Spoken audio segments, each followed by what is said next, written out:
नमस्कार, बहुत स्वागत है आपका ओंकार न्यूज में। मैं हूं आपके साथ ज्योति यादव। तो बुलेटिन की शुरुआत करेंगे दिल्ली एनसीआर की खबरों के साथ। जंतर मंतर पर धरने पर दे रहे पहलवानों पर एक एफआईआर दर्ज करने की मांग को लेकर पटियाला हाउस कोर्ट में याचिका दायर हुई है।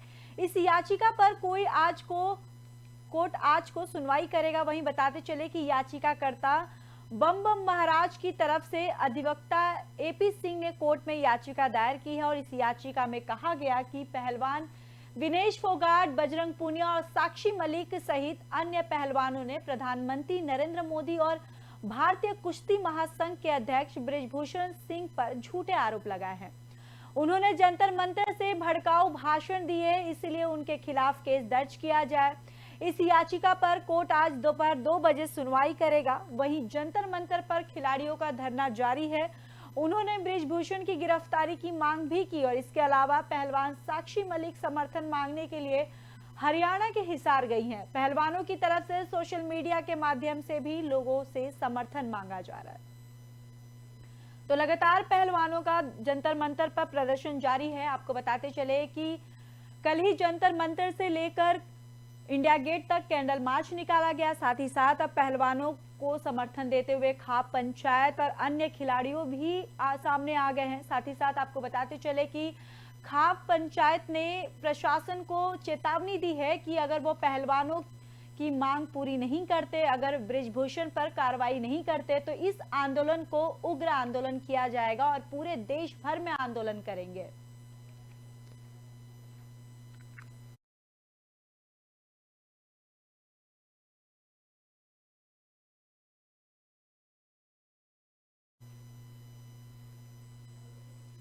भारतीय रिजर्व बैंक ने पिछले शुक्रवार नई 19 मई को 2000 रुपए के नोट को चलन से बाहर निकालने का ऐलान किया था। केंद्रीय बैंक ने बैंकों को सुझाव दिया था कि 23 मई से वे ग्राहकों से 2000 रुपए का नोट वापस तो लेंगे, लेकिन ग्राहकों को नोट जारी नहीं करेंगे। केंद्रीय बैंक ने इन नोटों को बदलने की आखिरी तारीख 30 सितंबर निर्धारित की है, यानी 2000 रुपए के नोट 30 सितंबर तक वैध रहेंगे। इस बीच खबर यह भी सामने आ रही है कि आरबीआई के इस फैसले के खिलाफ दिल्ली हाई कोर्ट में एक जनहित याचिका दायर की गई। मीडिया की रिपोर्ट के मुताबिक दिल्ली हाई कोर्ट में दायर की गई जनहित याचिका में 2000 रुपए के नोट की वापसी के लिए आरबीआई की ओर से अधिसूचना को रद्द करने की मांग की गई है। इसके साथ ही इस याचिका में 2000 रुपए बदलने के लिए बैंकों में आने वाले लोगों को मुआवजे के तौर पर 500 रुपए देने की भी मांग की गई है। दिल्ली हाई कोर्ट में यह जनहित याचिका अधिवक्ता रजनीश भास्कर गुप्ता की ओर से दायर की गई है। दिल्ली हाई कोर्ट के अधिवक्ता ने अपनी याचिका में कई तरह के तर्क देते हुए कहा कि केंद्रीय बैंक के पास आरबीआई अधिनियम 1934 के तहत किसी भी मूल्य के बैंक नोट को बंद करने कोई स्वतंत्र अधिकार नहीं है। आरबीआई अधिनियम 1934 की धारा के तहत ये शक्ति केवल केंद्र सरकार के पास है। उन्होंने ये भी आरोप लगाया है कि 2000 रुपए के नोट को चलन से बाहर किए जाने से जनता पर बड़े पैमाने पर पड़ने वाले प्रभाव का विश्लेषण किए बिना ही आरबीआई की ओर से मनमाना फैसला किया गया। उन्होंने ये भी कहा कि 2000 रुपए के नोट को बंद करने के पीछे आरबीआई ने कोई सटीक तर्क नहीं दिया है। उन्होंने कहा कि क्लीन नोट पॉलिसी के तहत केवल कटे फटे और पुराने गंदे नोटों को वापस लिया जाता है, न कि अच्छे नोट वापस लिए जाते हैं।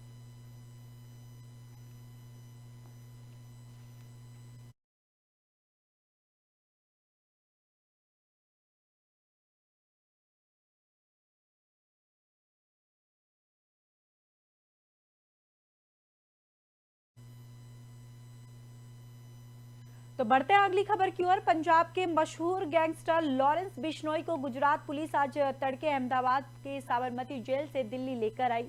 लॉरेंस बिश्नोई को cross border drug smuggling case मम्ब गुजरात की एंटी टेररिस्ट स्क्वाड लेकर गई थी। बताते चले कि अप्रैल महीने में मजिस्ट्रेट कोर्ट ने लॉरेंस बिश्नोई को 14 दिन की हिरासत में भेजा था। इससे पहले बिश्नोई एनआईए और पंजाब पुलिस को कस्टडी में भी रह चुका है। वहीं बीते बुधवार को दिल्ली पुलिस स्पेशल सेल ने लॉरेंस जितेंद्र गोगी गैंग के एक भगौड़े गैंगस्टर को भी गिरफ्तार किया था। दरअसल पुलिस के मुताबिक आरोपी पिछले 3 साल से फरार था। वो अंतरिम जमानत पर जेल से बाहर था। उस पर हत्या की कोशिश का भी केस लगा हुआ था। पुलिस ने यह भी बताया कि आरोपी पर कुल 16 केस दर्ज थे, जिसमें हत्या की कोशिश, लूट, डकैती, हिंसा, बंधक बनाने, आर्म्स एक्ट का केस भी दर्ज है। वह पिछले 3 साल से फरार था। अधिकारियों ने इस बात की जानकारी दी कि आरोपी के पास से हथियार भी बरामद किए गए हैं। आरोपी के पास से सेमी ऑटोमेटिक पिस्टल और 2 जिंदा कारतूस भी बरामद किया गया है।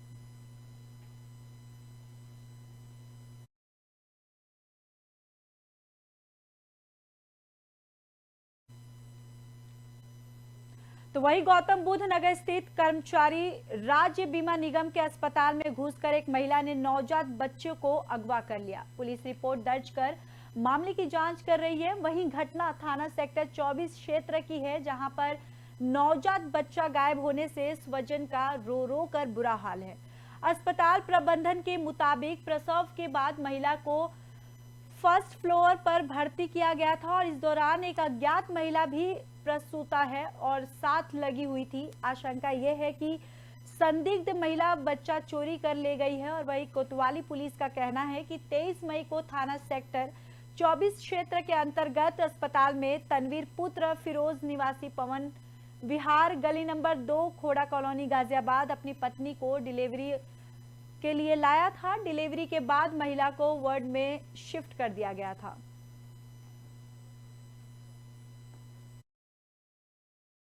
मेरा अफजरुन्निसा नाम है। क्यों आई हो यहाँ पर हॉस्पिटल? यहाँ आए मेरे पड़ोसी में मेरा भाई है, वो पोता भाई को पोता पैदा लिया था यहाँ पे। हाँ। एएसआई में लेके आए हैं। हाँ। उनने मतलब आके कल पैदा लिया है, आज सुबह 4 बजे में बच्चे गायब हो गए। तो ऐसा है कि पेशेंट एडमिट हुई थी 23 को मॉर्निंग में डिलीवरी के साथ। तो अराउंड 7:12 उसका नॉर्मल डिलीवरी हुई है। और फिर आज सुबह अर्ली मॉर्निंग को हमें खबर में सिस्टर को उसने शायद बताया इस तरीके से मेरा बच्चा नहीं मिल रहा है करके। तो तब फिर सिस्टर ने इमीडिएटली खोज चालू करी। तो खोज जब नहीं मिला तो फटाफट नीचे पहुँचे इमरजेंसी में, जो डॉक्टर ड्यूटी पे थे उन्हें बताया गया। उन्होंने इमीडिएटली फिर गार्ड्स को इन्फॉर्म करा और सारे एग्जिट पॉइंट्स तो सिक्योर किए। और फिर पुलिस को खबर कर दी गई, पुलिस आई और उन्होंने अपनी इन्वेस्टिगेशंस करी, सब लोगों को बुला के उनसे पूछताछ करी है। और सीसीटीवी फुटेज को भी उन्होंने एग्जामिन किया है।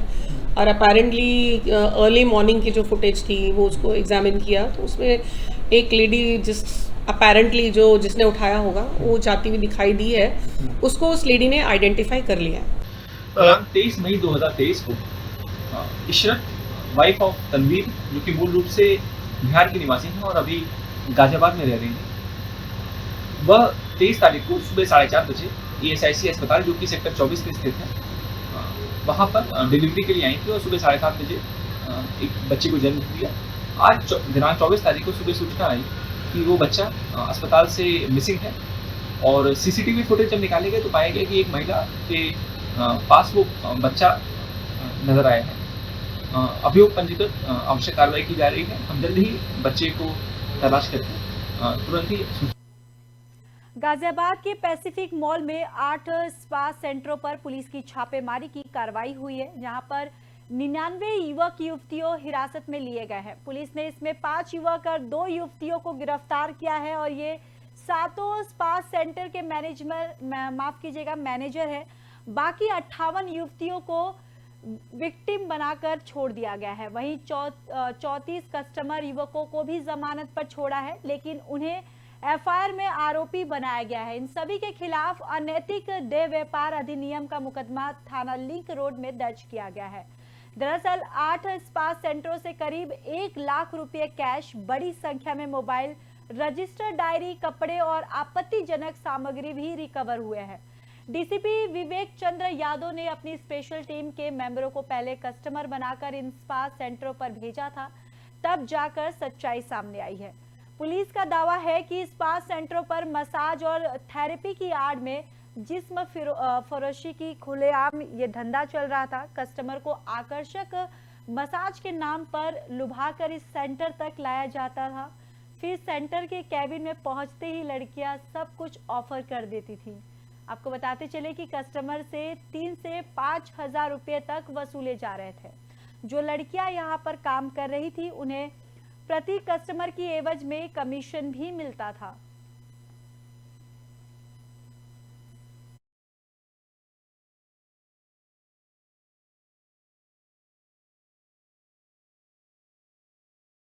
आज दिनांक 24 मई 2023 को थाना लिंक रोड में स्थित पैसिफिक मॉल के अंदर चलने वाले स्पा सेंटर्स पे ये सूचना प्राप्त हुई थी कि स्पा सेंटर्स की आड़ में यहाँ पे अनैतिक देह व्यापार का धंधा किया जा रहा है।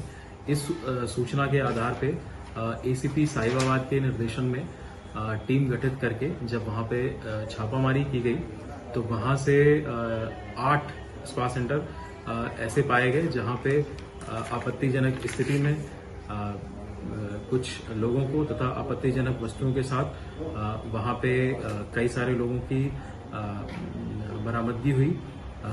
ये इस ऑपरेशन में कुल 60 महिलाओं तथा 39 पुरुषों को हिरासत। नोएडा के परथला फ्लाईओवर शुरू होने से पहले ही स्टंटबाजी की लाइन लग गई है। रील बनाने के चक्कर में युवा पीढ़ी पागल हुए जा रहे हैं। वहीं ताजा मामला नोएडा के पृथला फ्लाईओवर का है, जहां पर एक युवक अपनी जान जोखिम में डालता हुआ दिखा और इस ब्रिज पर लोगों के आवागमन से पहले स्टंट करने के लिए बाइक सवार युवक पहुंचने लगे। फिर एक युवक का वीडियो भी वायरल हो रहा है जो स्पोर्ट्स बाइक से फ्लाईओवर पर खतरनाक तरीके से स्टंट करता हुआ नजर आ रहा है। युवक ने सोशल मीडिया पर रील बनाकर भी डाला। लोगों का कहना है कि पुलिस ने सख्ती नहीं की है तो यहाँ ये बड़ा हादसा भी हो सकता है।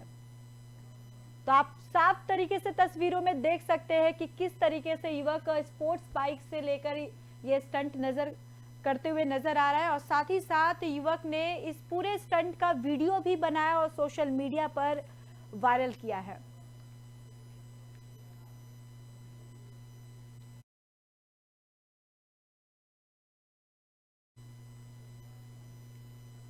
नोएडा पुलिस ने चोरों की एक गैंग का खुलासा किया है। पुलिस ने इलेक्ट्रॉनिक कंपनी में चोरी करने वाले गैंग का खुलासा किया। जांच में पता चला कि चोर काम करने वाले कर्मचारियों के साथ मिलकर लाखों रुपए के ईयरफोन की चोरी करते थे।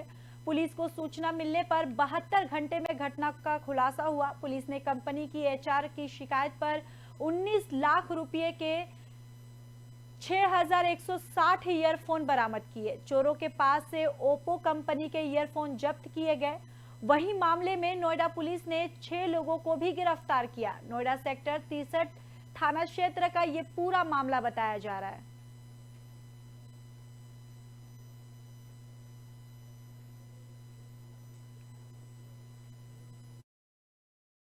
देखिए, थाना सेक्टर 63 क्षेत्र में ही एक कंपनी है ज़ोलियान इलेक्ट्रॉनिक प्राइवेट लिमिटेड। ये मुख्यतः ओप्पो कंपनी के लिए जो है ईयरफोन बनाने का काम करती है, सर्विस प्रोवाइडर है उनकी। इनके द्वारा दिनांक 20 तारीख को अभी एक मुकदमा कायम कराया गया था। इनके यहाँ से लगभग 20 लाख रुपए मूल्य के कुल 7200 ईयरफोन चोरी किए जाने के संबंध में तो महत्वपूर्ण घटना थी। इसका त्वरित संज्ञान लेते हुए थाना 63 की पुलिस टीम, जो सर्विलांस टीम थी और भी विशेष टीमें इसमें लगाई गई थी। इनके द्वारा 72 घंटे के अंदर इस पूरे घटना का अनावरण करते में सफलता प्राप्त की गई है। कुल जो अभियुक्त हैं वो 6 हैं। इसमें 6 लोग गिरफ्तार किए गए। इनसे जो पूछताछ हुई उससे ये स्पष्ट हुआ कि इसमें से 4 लोग कंपनी स्टाफ हैं, 3 ऐसे अभियुक्त हैं जो वहाँ पर मेंटेनेंस का काम देखते थे, एक वहीं का गार्ड है। इन लोगों की मिली भगत से वो चोरी हुई और इन्होंने चोरी का माल जो बेचा वो रोहिणी दिल्ली के रहने वाले दोनों लोग हैं, 2। ग्रेटर नोएडा दादरी क्षेत्र में इन दिनों लोग बिजली कटने से परेशान नजर आ रहे हैं। आलम यह है कि एक तरफ तो भीषण गर्मी और दूसरी तरफ बिजली कटने के चलते लोगों को खासी दिक्कतों का सामना करना पड़ रहा है। लोगों का कहना है कि बिजली सिर्फ 10 मिनट के लिए लाई जाती है और 1 घंटे के लिए चली जाती है, जिसके चलते वह इस भीषण गर्मी का सामना करने को मजबूर है। तो वहीं दूसरी तरफ बिजली विभाग ने 10 के खराब होने के चलते बिजली विभाग के अधिकारियों का कहना है कि एक ही ट्रांसफार्मर में शहर और देहात को बिजली सप्लाई हो रही है, जिसमें दादरी नगर के लोगों को 1 घंटे बिजली सप्लाई उपलब्ध कराई जाएगी ताकि वो अपने घरों में पानी भर सके, जिससे उन्हें पानी की समस्या का सामना ना करना पड़े। वहीं मामले में गांव वालों का क्या कहना है, आइए सुनिए।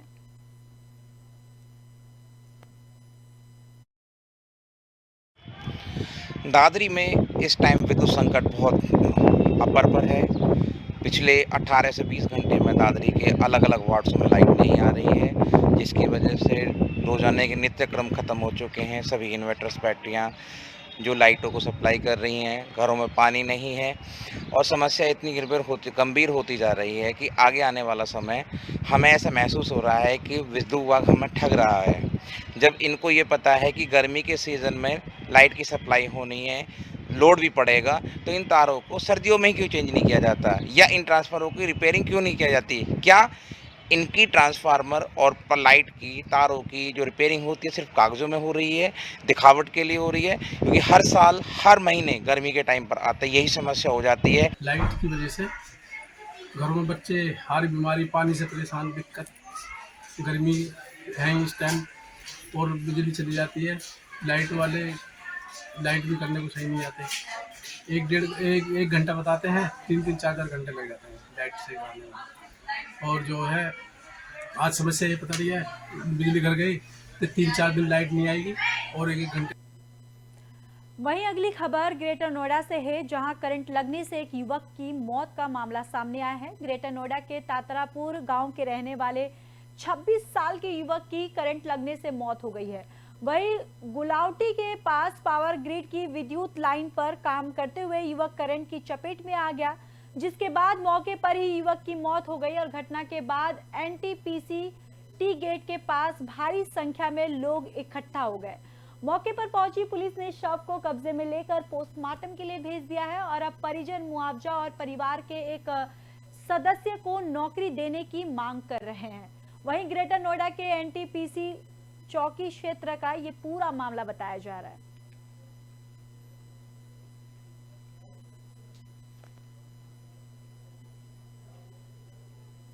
तो दिल्ली एनसीआर की खबरों में बस इतना ही। बाकी देश और दुनिया की खबरों के लिए देखते रहिए ओंकार न्यूज़।